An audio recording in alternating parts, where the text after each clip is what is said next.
Hello and welcome to What's the Story? We're an inquisitive bunch of hosts from the What's the Story team on a mission to uncover stories about faith and courage from everyday people. And to help us do just that, we get the privilege to chat with amazing guests and delve into their faith journey, the hurdles they've overcome, and the life lessons they have learned along the way. Now, if you enjoy our podcast, don't forget to subscribe and sign up for our newsletter on our website, which is whatsthestorypodcast.com. It's your direct line to the latest episodes and detailed show notes, and they all get delivered straight to your inbox. And the best part, it's absolutely free. What's the Story is brought to you by Crowd Church. We understand that stepping into a traditional church might not be everybody's cup of tea. And that's where Crowd Church steps in, providing a digital sanctuary, a safe space to explore the Christian faith where you can engage in meaningful conversations rather than just simply spectating. So whether you are new to the Christian faith or are in search of a new church family, we invite you to visit us at www.crowd.church. And if you've got any questions, just drop us an email at hello@crowd.church. We're here to help and would genuinely love to connect with you.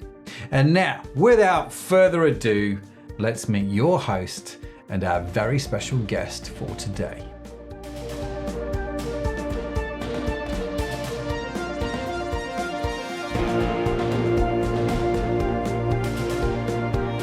I'm Anna Kettle, your host for today. I'm joined by my friend Evelyn Sherwood, who is joining us all the way from the Midwest in America. She's been married for 35 years to her college sweetheart, which is very sweet. Has 2 grown-up children and 8 grandbabies. She's also a cancer and COVID survivor, and in fact, incredibly battled both of these life-threatening situations within a single year. Now, she's going to tell us more about that in her story in a moment. But yeah, first of all, I want to introduce you to her and also tell you how I first met Evelyn. So, Evelyn, lovely to have you with us today. Thanks for being here. Oh, I'm so excited to be here, Anna. Just very blessed.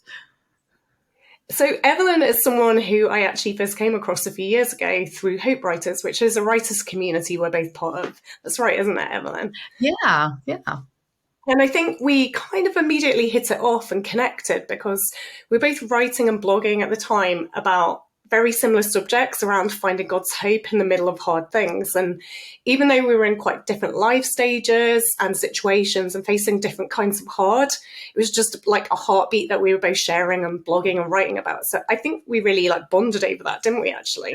Yeah, we did. It was ironic how similar, even though our stories were extremely different, we had shared pain.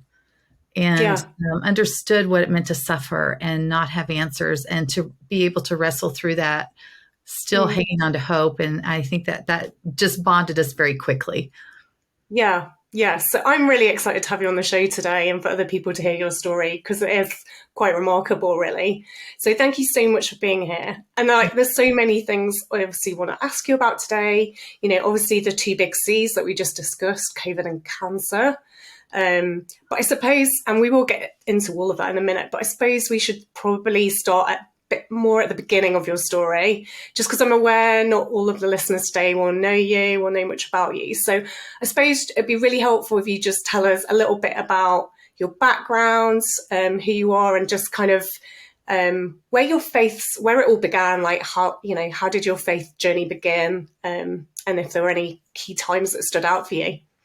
Yeah, sure. Well, I grew up in a story that's probably not your typical story in our current day. You don't hear this a lot, but I was blessed to grow up in a very happy home, very healthy environment.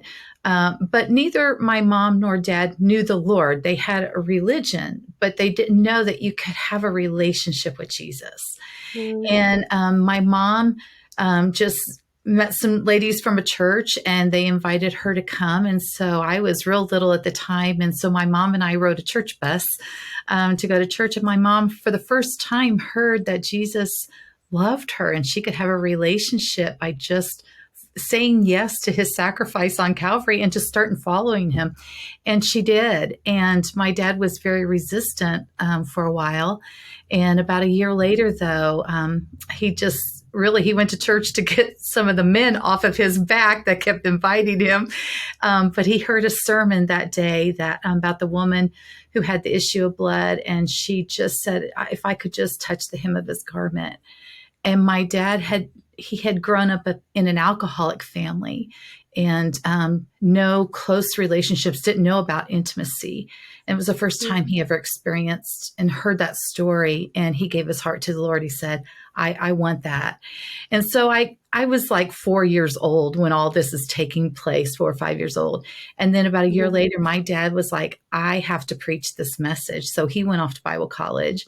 And we got rid of everything. My parents just gave it away, sold the house, brought me and my brother at the time was just a little one, not even one yet, and, went to Bible college. So I grew up hearing about God and always being in church and in that environment. But it wasn't until my teen years that I really went, God, I need you, not because my parents have you, but I want to know who you are. And so as a teenager, I gave my heart to Jesus and just said, Lord, I'll follow you. I don't know what that looks like. And at that point, of course, all the kids in the youth group thought that meant going to a foreign mission field or something like that. I didn't know what that looks like for me, but I knew that Jesus really loved me a lot and he sacrificed so much. And I just wanted to know him better. So that was the beginning of my journey, my faith walk with the Lord. So my parents really were first generation Christians, both of them coming out of homes that had nothing to do with a relationship with God. So, and I'm grateful for that. I'm grateful for that legacy that they gave me. So then fast forward, it was my senior year of high school. And I just was saying, God, what do you want me to do? I'm thinking college or career, whatever you want. And I remember one night just sitting outside, I just praying, God, back then I was saying, our world's a mess. What can I do, God, to, be a positive influence and bring people to the hope found in you? And I just really felt the Lord tug on my heart that ministry was going to be part of that for me, full-time ministry as a vocation. And so I went to Bible college, and there, my freshman year, I met my husband-to-be. And so really, he had been there 3 years already. So he was taking a slower road to graduation because he was working a lot of hours to pay his way through school. So anyway, and he was called into ministry to be a pastor. And so we got married 2.5 years after we met. And so this year we're celebrating 39 years of marriage.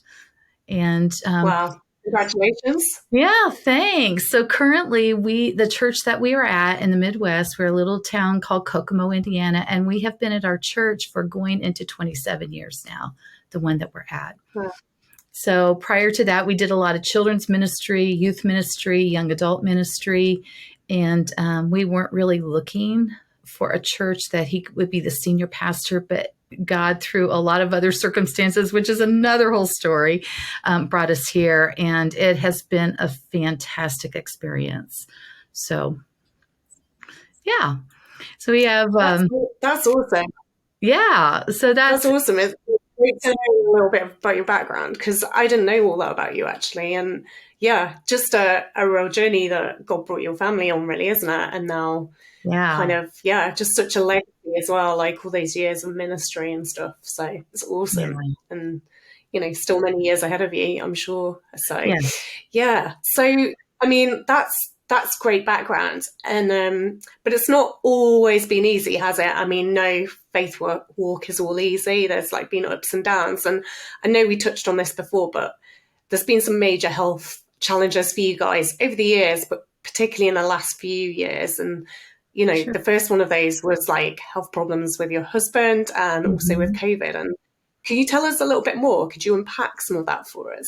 Yeah, sure. So it was interesting. And I kind of want to go back to when Steve and I met in college and we started dating. And we both knew pretty quickly that God was doing something, because we had both been praying for, God's future for us.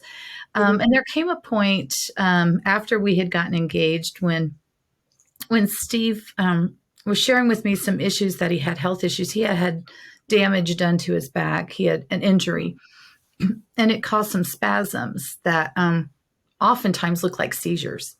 And he said, I think before we get married, you need to know that the doctors are telling me by the time I'm 40, I'm probably going to be in a wheelchair. Wow. And I went, okay. And for a brief minute, I began to question in my mind, like, you know how someone just throws you a bomb and it goes off in your head and then it shatters into 1,000 questions. And I was like, God, is this what I'm signing up for? If we get married, like I'm going to be pushing a 40-year-old man around in a wheelchair. Like, honestly, I was just processing all that. And when you're young, 40 sounds quite old, right? But I'm like over 40 now. It's not that old. Yeah, exactly. Yeah. When you're like 21, 22, I was like, man, I don't know if that's what I'm signing up for. And, but I just felt the Lord whisper, like, Evelyn, it doesn't matter who you marry. There's going to be struggles ahead, but this is the life I've chosen for you. And I never looked back after that. I just knew it was right. And the reason that's so important to bring us up to speed is because that thing that God whispered to my heart at that moment was basically trust me. This is the plan I have for you. That has held me through many, many storms where I was like, God, is our marriage going to survive this? Is he going to survive physically? I don't want to watch him have another seizure, but that has been a resounding echo that has continued on. Like, I've got you, Evelyn, trust me. So fast forward to, I think it'll be 4 years ago this fall, my husband was exposed to some mold in the building at the church where we were working, and we were trying to get it, remediate it and everything. And so he had to take some pictures so he could bring it to a business meeting and to the insurance company, all that. And when he pulled back the flap, it was like the spores were released, and we didn't think anything about it really. And then about 2 weeks later, he started having some really bad respiratory issues. And we thought, oh, here we go. It's asthma, it's bronchitis, something like that. Well, he ended up in the hospital because his oxygen levels kept plummeting. And he spent 5 days in the hospital where they're going, we're still not sure what's going on with you. Like, we've done all the tests. So then, I was having to gown up every day to go see him. Gosh. And because they didn't know what was really going on. And one day I was sitting in the hospital and I just looked at the infectious disease doctor. She walked in, she goes, I'm sorry, Mrs. Sherwood, we're just still struggling to find. I said, God cares about all the details of our lives, and he does reveal things to us. I mean, the Holy Spirit does that work of bringing us into truth, helping us remember. And in that moment, the Holy Spirit was working to help me remember. I said, we've had some mold issues at our church. And I said, and I have a printout sheet of what kind of molds are there because we had it tested. Is this possible it's mold? Would you like to see that report? She said, bring it in. And as soon as I rushed home, I brought it in and they started running tests. And that's exactly what he had. He had 2 kinds of molds. And what had happened is they had filled up the bottom half of both lobes of his lungs. Wow. And, but they were able then to start giving him the right medications. So then, that's November of 2019. Fast forward to 2020, and we hear there's a pandemic. And so immediately we call the infectious disease doctor because we're already dealing with respiratory issues. And she just said, he can't be exposed to this. It could be lethal for him. So I called my boss and explained to them what was going on. And so before our country was in lockdown, we were personally in lockdown. And so we just stayed inside. We were very cautious about things. And then we did really good during that time until October. And, this was also, you got to remember, it was before vaccines or anything. And doctors were still learning to fly the airplane while they were in the airplane. They were. Yeah, it was like the whole kind of clean yourself down after each patient contact was like, it was scary in the middle. And so my boss had been so gracious to let me work from home, but I had to go exchange some paperwork. And so I ran into the office, and then I had a question about payroll. And in less than 5 minutes, I was exposed. The person didn't know they had it because all they had was a headache. They didn't know. And 2 days later, I get a call that they had tested positive for COVID. And I mean, our heads were reeling at that point. So once again, we called the infectious disease doctor. What should we do? Well, they just gave us things to start looking for, make sure. And that was on a Friday. By Sunday, Steve was symptomatic. By Tuesday, I was symptomatic. And then we thought, well, it's not too bad. It's kind of like a cold right now. And then it went south really quick. And by the following Sunday, I was dropping my husband off at the ER.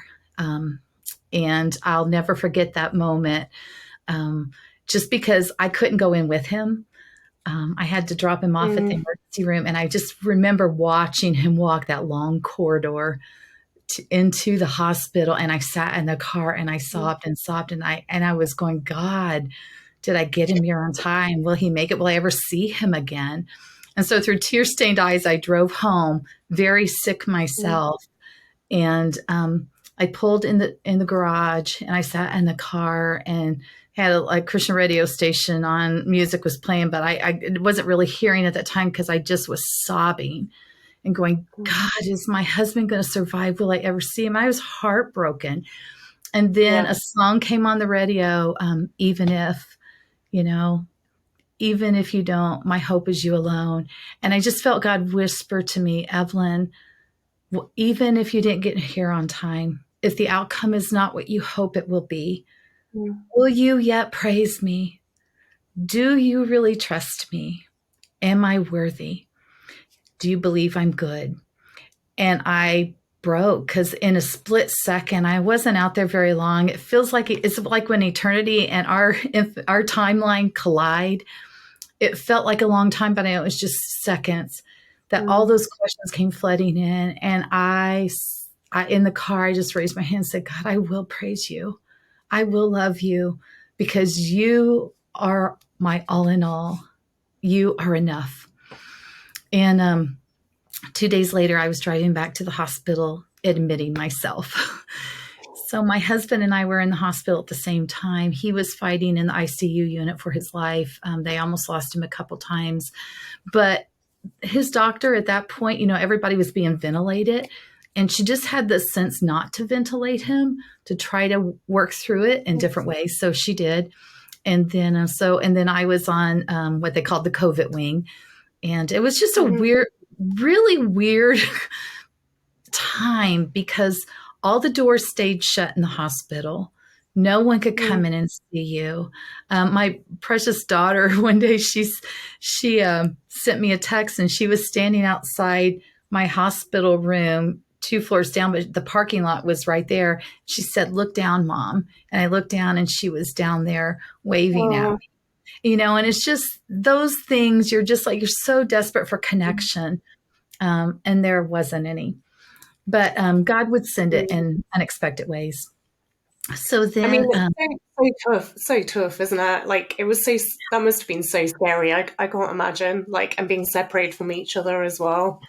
Yeah, it was. And so I just the isolation. Yeah, I've never experienced that. And, my husband and I have been in ministry a long time. So we've visited people in the hospital when they're sick. And there's something when you can actually have a physical contact, but there was none. So that put a whole nother layer that not only did we experience, but we watched many other people who have had loved ones go through that it was really rough and strange. Didn't know what to do with it. Yeah, I'm sure. Yeah. Well, then, go on, carry on. Because then, you had some quite scary moments in the hospital yourself as well, didn't you? Yes, we did. So I remember a couple times, just when I first got there, I'm tethered to oxygen. I'm, gowned up and they're just in and out of your room so much, just trying to get everything going that they need to get going and figure out what's going on and the best way to care for you. And I remember going, I got to go to the bathroom. And I said, I can walk 5 steps to the bathroom. And what scared me was I couldn't. Like I stood up from the side of the bed and I gasped for air. My oxygen kept plummeting. And I remember just saying, God, and clutching my hospital gown, going, God, you are the breath in my lungs. Every move I make is in you. You created this body. You are my Father. Get me to the bathroom. Just give me air to make it there and to make it back. And I can't tell you how many times I prayed that prayer and would just gasp to have air to breathe. And I would, in my heart, go, God, that some of the songs that I had grown up learning and heard on the radio, like, it's your breath in my lungs. So I will praise you in this moment, God. So there were a lot of moments like that, and moments that the doctor would come down and she's like, I'm giving you updates on your husband. She said, he scared us really bad last night. And I knew what that meant. But I was laying there just gasping for air, just wondering if either one of us was going to make it through. And I just felt God whisper to my spirit, like, Ev, I want you to write about this right from the messy middle. And I was like, God, I can't even breathe. I let alone have a clear thought or articulate anything. And he's like, it's okay. Just write that I am with you in the mess, in the hard time. So I started writing these little posts from my hospital bed and putting them on Facebook. I didn't want to, but God was, and honestly, when I look back and read what I wrote, I was like, I don't remember writing that. Wow. But I know that God was writing something through me. And I just began to talk about his faithfulness in the middle of it all and the real of it. It was hard. It was scary and frightening. But the beauty of it was, 7 days after my husband had been admitted, 5 days after me, they wheeled us out together. And the hallway was lined with medical staff clapping and crying because we were the one story that made it out when many were dying all around us. So, yeah, that was that. That's pretty powerful, isn't it? To come out together and have that kind of reaction from staff. I mean, that makes you realize how rare that was at that time when there was no vaccinations, and a lot of people in your situation didn't come out of that in that way. Like it makes it really real, doesn't it? I'm sure that must have brought it to home. Wow. It did. And it wasn't an easy journey once we got home either. I mean, we came home tethered to oxygen. Because we still didn't have breath capacity. And to walk just a few feet was very exhausting. So, there were a lot of challenges once we got home, but we were just so grateful that, God was giving us scriptures along the way and things that he kept reminding us about. And so, that was that stage of it. But what we, and we were thought, wow, we made it through COVID. We're good. And what we didn't know was the tsunami waves were not going to quit for a while. So, as many people know, there's been a lot of blood clotting and stuff that has come along with COVID. And so my doctor wanted to they did a scan when I was in the hospital. And they found a small one in my leg. So they immediately started me on a blood thinner. And then when I got out, they sent me back and just did like a bunch of chest x-rays and everything and found out that I had blood clots in my lungs. And I was like, oh, God, that's really scary. Like it dropped me to my knees when I got the report because I thought surely it's okay. And, but God just kept giving scriptures along the way. So when I got that report from the doctor, I remember I literally crumpled to the floor and I wept and I was like, God, how much more? How much more? And, so I had some scriptures, it's called Soaking Streams. It's a YouTube channel and they just play scriptures with soft music. And I had that playing one day.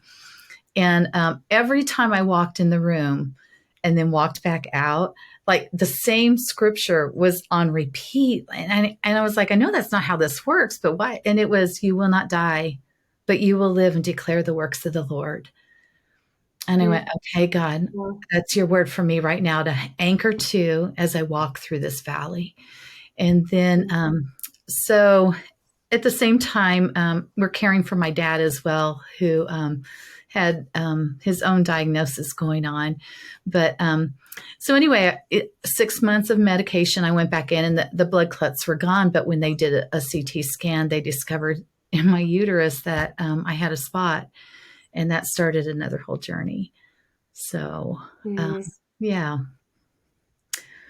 So, I mean, yeah, tell us a little bit about that next stage then, because I mean, as you said, you just went from one kind of tsunami to another, didn't you, health-wise, really? So Yes. Tell us more about kind of that, what was discovered next, because, yeah, that, you know, you sort of think, oh, we're through it now, but not all as it happened.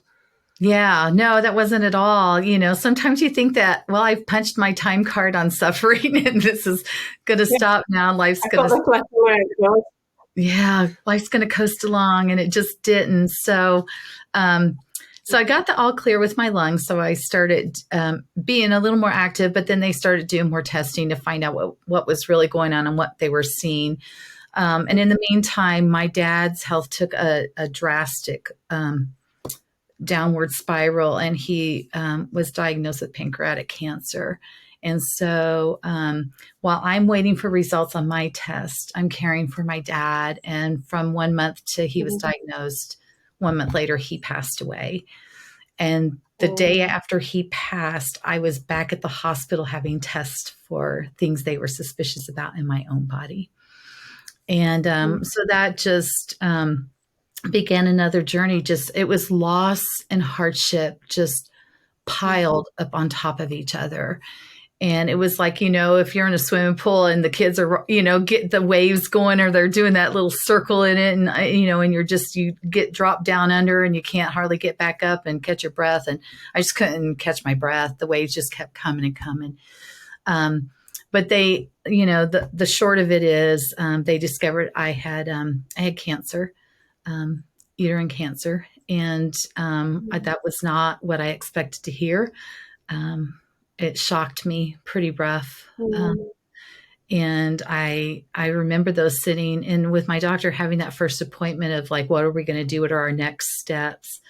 And I don't know where it came from other to say that, but God. My doctor was like, here's what we need to look at. We need to look at chemotherapy. You know, we're going to have a hysterectomy. We're going to do this kind of stuff. And I said, you know, God's got me. And I can't remember. I'm sorry. My mind just went blank. But, you know, it was just like, oh, I know what it was. I said, cancer does not get to define me. God alone defines who I am. And so we will walk this road together and see where he takes it. And I, at that point, I felt weak in my knees. Like I didn't know where that came from, other than that was like God saying, I do have you. We will get through this.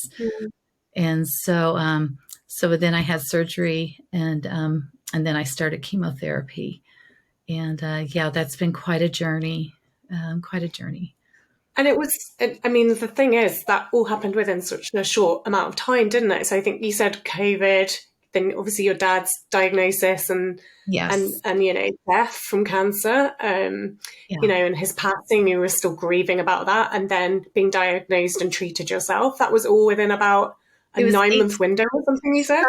I think from the time, it was about 11 months, I think, all together around in there. From the time I actually got my diagnosis, Yeah.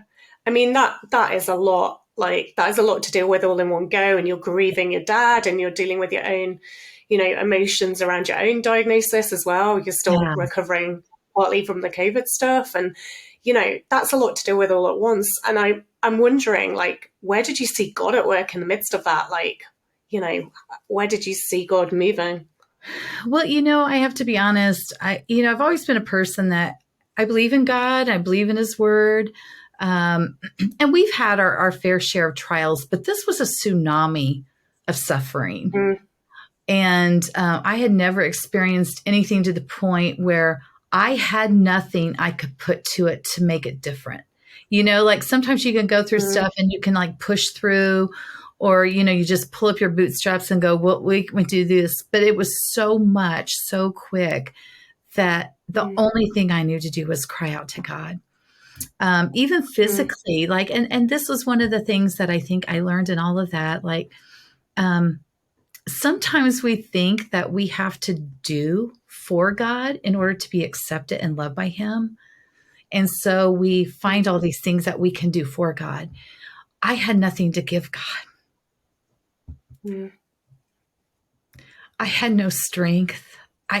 I couldn't process words. My energy level was none. And yet He loved me so deeply in that time, and He kept whispering these things through me.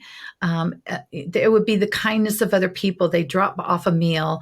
I'd have a radio station on because I couldn't. Reading scripture was hard, and I often associate, even those spiritual disciplines as I'm doing this for God, and I couldn't do any of it. But He would so graciously keep loving me all the way through it. I'd get a card that had a beautiful scripture, or sometimes I would just listen to music because reading words, it was hard on my eyes. It was hard. Just my mind couldn't process a lot more information because I already had a lot I was processing. But it was in the simple things that God began to whisper, I love you. I've got you. I'm here with you. And that held me and anchored me through. And each stage of it, there was something different He would whisper to me. So, yeah, it was a lot. I bet. And so, what's been like one thing that you've like learned about faith or about life in this season? Like, if you could, I know that I'm sure there's loads of stuff that you've learned and discovered through it, but if you could distill it down to maybe one key thing, what would that be? Well, I think I had relied, because I'm a go-getter. I love to do things. I always have creative ideas swimming around. But when you're backed up against the wall and there's nothing you can do, I learned that His love is not contingent upon what I do for Him, because He's already done. He's already done the giving. He's already done the sacrificing, that His love knows no limits, knows no bounds. And so His love for me was not contingent upon what I could do for Him, but because He is the essence of love. That is His nature.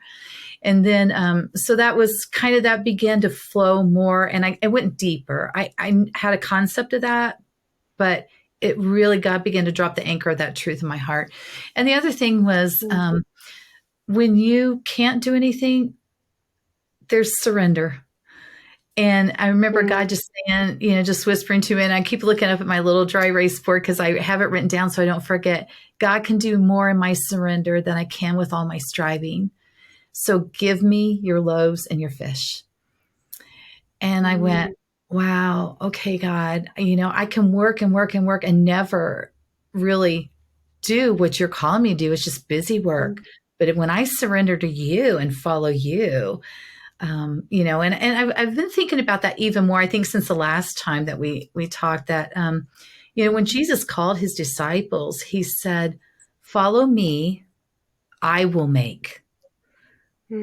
He does the making. He does the work. All He asks is that we just follow Him where He leads, how He guides, and trust that He is doing something that sometimes we don't understand. It doesn't make sense, but He is working out His purposes, His kingdom. All He asks is that we are willing to say, I love you enough, God, that I'm going to trust you even when it doesn't make sense, even when it's hard. I learned that I could ask Him tough questions, that He wasn't unnerved when I didn't understand, or I was frustrated, or I was scared. The nights that my prayers were just sobs, when I started chemotherapy, that was hard. That was so hard. And there were so many nights I would writhe in bed in pain, and God would just say, I've got you. I'm here, but it was pure and honest. And I just gave Him what I had, which was nothing. I had nothing to give. And yet He said, I love you and I've got you. So. Wow. I love that. I love that whole idea of just give me the loaves and fishes, give me what you've got. Like, yeah, sometimes we feel like we've got a lot, don't we? But other times when you're so stripped back and God's like, it's not about what you have or haven't got. It's about what I can do. And like in your weakness, watch me work. And that's so powerful. And, amazing. God's, kind of shown me that through that experience. Yes, very much Yeah, so. I love that. Yeah. So tell us, where are you up to with things right now? So you're in recovery, which is great news. And you Yes. also have some new projects in the pipeline, I think. Yeah, I do. So it's taken a while to get accustomed to, any one of the things that we've been through would put you back even physically for a couple of years for your body to get Oh, reacclimated and your strength regained. To have all of it, I'm still learning. That's a huge learning curve for me right now. Um, mm, but my strength is coming back. I know that there are days when I I can't process. My mind doesn't think, it isn't clear, and I'm just physically, mentally tapped out. And God says, "It's okay, Evelyn. The world doesn't revolve around you." mm, I hold it and I hold you, and it's the stuff's still going to be there. So just how about you take a rest with me today? And those are the days I do. I just lean back and listen, and I don't rush into things and just let him do what he's going to do. But there are days he's like, "I got stuff to tell you today," and so I'm working on current projects. So I had started writing prior to all this happening. So it's been, this year is like going into year 6 of a writing journey. I felt God tugging me into, inviting me to begin to share about his faithfulness, especially in hard places. And little did I know what I would be facing. But anyway, so that pace really slowed down when everything happened with my husband's, him being hospitalized and both of us being hospitalized and caring for dad. But now, but God did more, and that's another whole segment, but he did more in my weakness than I had ever accomplished in all my striving. And when I finally was able to let go and release it, like he began to drop things in my heart and like, kind of like take the anchor a little deeper about what I was going to write about. I thought I was going to write one thing, and I'm still writing that. And it's all about his faithfulness when life is hard, and remembering who he is, remembering who we are in him. And that's what I'm writing about. So I'm working on a book to be published, hopefully traditionally. I've got a book proposal completed. I've been, talking to some agents and stuff, and working on some things they're telling me to do. And then just working on getting that transcript done. But in the meantime, I kind of had a little surprise. After I finished with chemotherapy, I knew that I needed some help to process what I'd been through, that burying it was not any good, that I needed. So there was an art therapy class offered through our hospital, and I took it, and God has surprised me with it. And so I just started painting things that God was telling me through this journey. Like he was, take it slow and steady, Ev. You don't have to rush through it. Like, you may have a timeline, but I have a purpose. So trust my purpose above your timeline. And so, and he would give these little pictures. I started doing these little watercolor pictures. And before I knew it, I had 40 of them done. And God began to deal with my heart. Like, that can be a little booklet that when people are in the hard place, sometimes too much information, you're already getting inundated with information from doctors and medical bills and just logistics of how to caretake for people when they're going through that. Your whole life is in an upheaval, but sometimes a soundbite of just a little reminder that God's still with you is what you need to anchor you for that day. And that's God's grace. And so I'm working right now on a little booklet that will include 30 of these little paintings that I painted, paired with a little truth that God gave me to hold on to, these little nuggets, just a daily nugget to get me through the hard days and things that I needed to remember.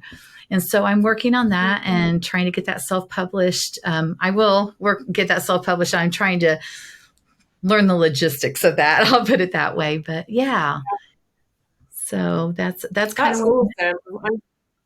I'm really excited about that. That's, it's such a needed tool, isn't it? Like, both these projects sound great, but yeah. I love the fact that what felt like initially a detour and something that slowed you down is actually maybe part of the story that God wants you to tell, and it's like a deepening of that whole thing of going through hard things and trusting him. And, I know you've learned that so deeply now because, you lived it and breathed it in such a, deep way. And you went through so many hard, difficult things. I mean, any one of those things would change someone's life, I think, and change their perspective. And you went through several of them at once. You went through like loss, you went through cancer, COVID, scares, and yeah, I think your story is so inspiring. It can't fail to inspire others who are facing hard things. So wishing you all the best with those projects. That's really exciting.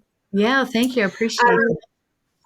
Yeah, that's awesome. And I could honestly keep talking to you about this all day long because, as you know, it's something I'm passionate about too. Yes. But I am conscious of time. So I'm going to wrap this conversation up in a minute. But just before you go, can you tell us a bit more about how people can reach you? Can they find you online? Just tell us about all the places that people can connect with you, because I'm sure some people will want to pick up this conversation. So Sure. So I have a website, evelynsherwood.com. If you go there, there's a place that you can sign up to get a monthly newsletter from me. And that's a newsletter, really, it's more of a monthly devotional where I share things I'm continuing to learn about who God is, who I am in him, how God anchors us when the storms of life are swirling all around us. And that's really what and still learning to find joy and hope when it's hard. That is possible in Christ. It's just, we have to dig a little deeper. So I write about those kind of things on evelynsherwood.com. And then once you go there, you'll see it pop up and you can sign up for my newsletter. My newsletter is my personal newsletter. You're not going to get scammed by anything, but how that plays out is 3 times a month. There'll be a website update. You'll get a new edition from that. I've also started something called Stories of Hope, where I'm featuring other people who have experienced God through various circumstances, but they have found God to be faithful in the messy middle. So you'll get an alert about that. And then you will get just straight to your email box, just a full typed out devotional from me of what God's teaching me. And then in that email, you also get updates of where I am in my writing journey, when things are coming out, that kind of stuff. So that sounds awesome. Loads of good stuff there, I think. So yeah. If anything that Evelyn has shared today really speaks to you or resonates perhaps with your own story, then definitely reach out to Evelyn. I know you'd be keen to hear from people, wouldn't you? And thank you so much for joining us today, Evelyn, and giving up your time to talk to me. I really appreciate it. I love your heart and I love, everything you stand for. So thank you for joining me today. Thank you so much for inviting me. It was a humbling and beautiful experience. And I feel very blessed to be able to share just a little piece of the story of what God's writing in me. And just like that, we have reached the end of another fascinating conversation. Now remember to check out Crowd Church at www.crowd.church, even if you might not see the point of church. You see, we are a digital church on a quest to discover how Jesus can help us live a more meaningful life. We are a community, a space to explore the Christian faith, and a place where you can contribute and grow. And you are welcome at Crowd Church. Don't forget to subscribe to the What's the Story podcast on your favorite podcast app, because we've got a treasure trove of inspiring stories coming your way, and we would basically hate for you to miss any of them. And just in case no one has told you yet today, remember, you are awesome. Yes, you are. Created awesome. It's just a burden you have to bear. What's the Story is a production of Crowd Church. Our fantastic team, including Anna Kettle, Sadaf Bainon, and me, Matt Edmondson, and Tanya Hutzalak, work behind the scenes tirelessly to bring you all these fabulous stories. Our theme song is a creative work of Josh Edmondson.